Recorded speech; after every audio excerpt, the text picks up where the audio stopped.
I'm 54 years old. I weigh 220 pounds without any prosthetics on. I'm 6'1", though, when I'm fully assembled. Okay, now I just made it up the stairs, and there's other videos that show how I accomplished that feat. Now, when I'm upstairs, I've already determined that the wheelchair is just not very effective upstairs. The hallways are narrow, all the doorways are narrow, the bathroom doors I can't get into, so I just go with alternate plan B.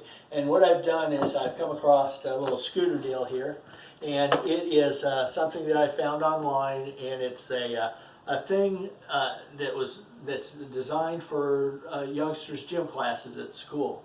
Now you can find these, I think they're called gym scooters actually.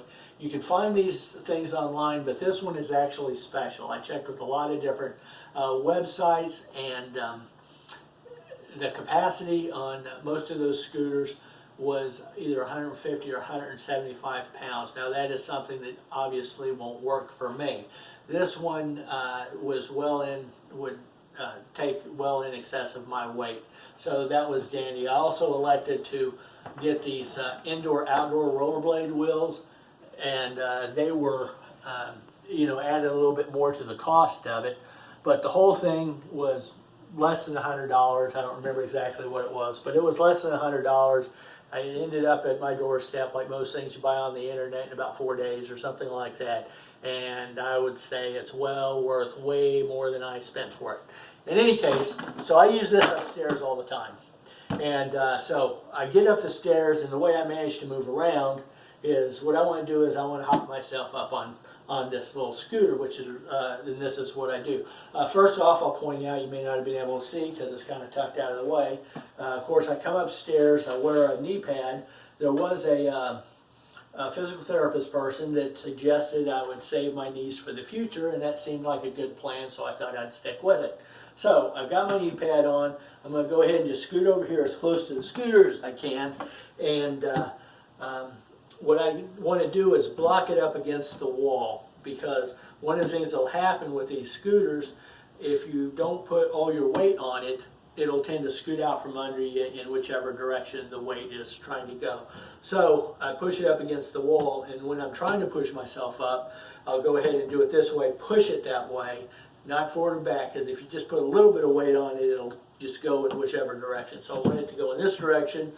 I get my knees up here, or my knee, I've only got one knee, up here, and just basically one hand here, hand on the floor, lift myself up, and kind of chunk myself up. Now, I do this kind of in a one motion situation because it's hard to move when it's sitting up here, and so as I'm throwing myself up, I kind of lean up against the wall, and it pushes the scooter out at the same time. Of course, I didn't just now do it, but that's the way it normally works. And I can scoot around. Now, in addition to my knee pad, I actually have my prosthetic liner on too. And the prosthetic liner works really good as knee pad, so every little bit helps, I figure. Okay, I move around all over the upstairs with the scooter. The only things that I have to be concerned with is I definitely want to have my clothes tucked up out of the way. Normally I'd have my shirt tucked in, but I just didn't think about it this time around. But I want to keep everything out of the way of the wheels, because of course that'll tie things up. And I definitely want to keep my little fingers out of the way of the wheels. Alright, so I just push myself around like this. Now I could hop around kind of in the same motion, kind of on my hiney and move around, but it is slower, and this works really well. The one other thing I always want to point out as you're moving around is don't want to get too close to either one of these walls, because these carpets are set down with carpet tacks. There's a line, a piece of wood down here with a whole bunch of tacks in it, and they're turned up. And that's what they use to hook the carpet in with.